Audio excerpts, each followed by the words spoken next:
Hello everyone, and welcome back to a brand new video. And today we are here for round number 4 of the ORL Nations Cup. This is the second event, and this time round we have the first race being Baku, followed by a reverse grid race at Hungary, and then another race at China. So yeah, not the greatest combination of tracks for me, but we'll see what we can do. As you heard there, the championship standings going into this race. We are in third place, Hungary in first, then is Spain and the rest of the world team. Only 10 points behind, which is pretty decent. I think last event was pretty awful, at least for me anyway. And it didn't go perfect for Barry either, so yeah, definitely still a lot of room to improve, and I think after this event, we'll definitely be fighting for P1. I think we can do it. So, yeah, getting into Baku then. Honestly, a pretty terrible track, purely because of one corner, which is that downhill left-hander, turn 15 I believe it is. You really have to just fly over that curb, and yeah, it doesn't always go to plan. So, yeah, quite a tricky track for me to get in a good lap, but we'll see what we can do. So, yeah, starting our first run. Or finishing our first run, I should say. We do a 36.8 banker. As you can see there, Tomek did a 0.6 as a banker, which is very good. I think my best banker was like a 0.7 or even a 0.8. So, yeah, as I say there, that is pretty nuts. Tomek has really good pace at Baku. I expect him to be at the front. But yeah, our banker right now enough for P3. We still have a few people to do laps, including Jano Otmir. But yeah, a pretty solid banker, but definitely a lot of time to improve as we gain confidence throughout the session. And coming on to our second of 3 runs in the session. As you can see there, we do a 0.711, which is really quite a poor lap for this stage in the session.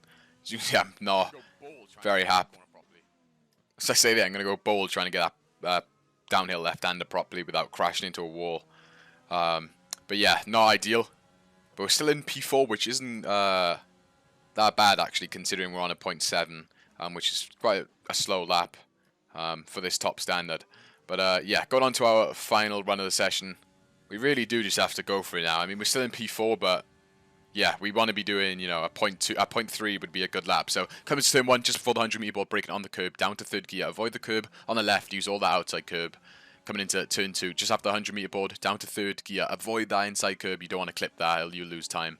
Unfortunately, we take it a bit cautious, and we are now 4 hundredths down. So, yeah, coming into turn 3, again, breaking at the 100-meter board, down to third gear, avoid that inside curb once again, use the outside curb.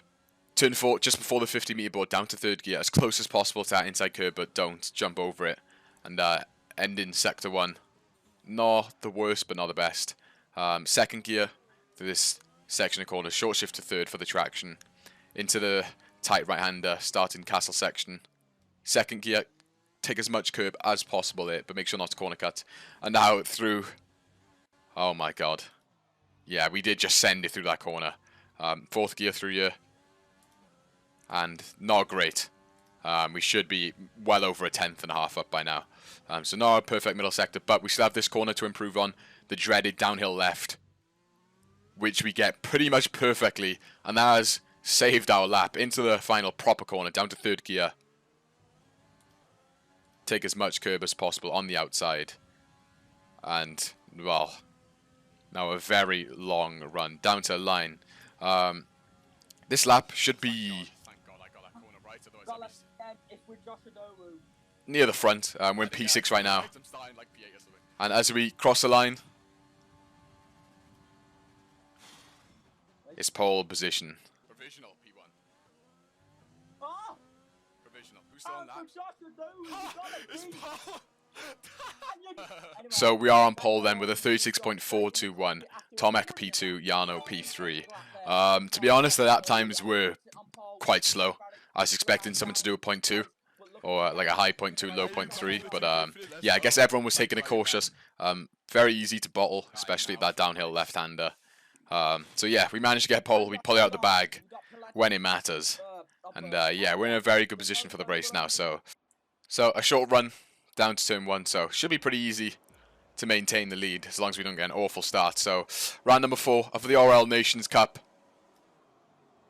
is underway and immediately using ERS off the line. We get a pretty average start, pretty equal with Tomek, but we stay around the outside, maintain the lead through turn 1. And now is about just keeping up a good pace, no mistakes, don't use much battery. We can afford to use some off the start because otherwise we're just going to be sat at 100%. But yeah, we want to be instantly thinking about the strategy. You want to be pitting around about lap 3 to 4 or around lap 3 to 5 in that area. But for now, we just got to make sure we keep out the walls. Of course, being Baku, pretty easy to put in the wall, make a mistake. So yeah, we're not driving super fast right now. We're just getting a feel for the track in race conditions. Especially through castle section, you want to bin it on the first lap while being in the lead through castle section. So coming into it, you can just see how cautious we're taking that, trying not to crash. And yeah, we've got about 7/10 right now. It's kind of hard to follow through this middle sector. No point really trying to break the DRS, because I know Tomek and the guys behind have a good race pace here, and we're just going to drain our battery. This is another corner where we can easily lose a bit of wing if we brake too late, hit the wrong part of the curb. So yeah, being careful there as well. So yeah, we're just using a little bit because we don't want to recharge to 100%. And we're going to gain some in the pits anyway. So yeah, using a little bit more ERS. Making sure we don't get overtaken in the straight. That's why we use a bit more. And yeah, nothing really happened, to be honest. And until we decide on lap 3 that we want to go for a pit stop. We knew that a lot of people would be trying the undercut on lap 3. But I still, for some reason, decided to go into the pits anyway. Well, I think you can all guess what happens if you haven't seen it already.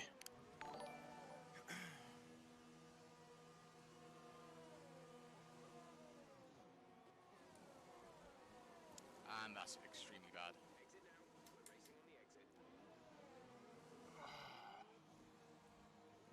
What?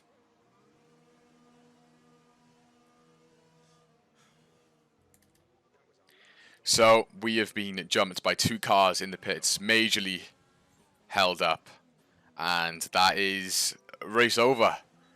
Yeah, you got held by what, 3 cars there, and you got ghosted through. So yeah, that's pretty much put us out of contention for a win, maybe even a podium, because as we'll see right now, we end up in a net position of 6th.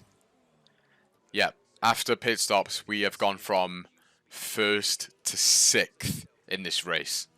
And, well, that is just disgusting. That is ridiculous. Even watching this back now, it's still pretty painful.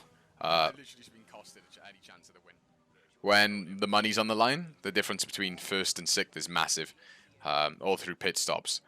So, yeah, another bad part about this is Yano ended up in the lead because he got his pit stop right. So, yeah, P6, Barry, P4 right now. I believe Yano's teammate, Matthias, went from 8th to 4th in the pit stop phase. So, yeah, Netherlands gaining a big chunk of points here. So, yeah, unfortunate.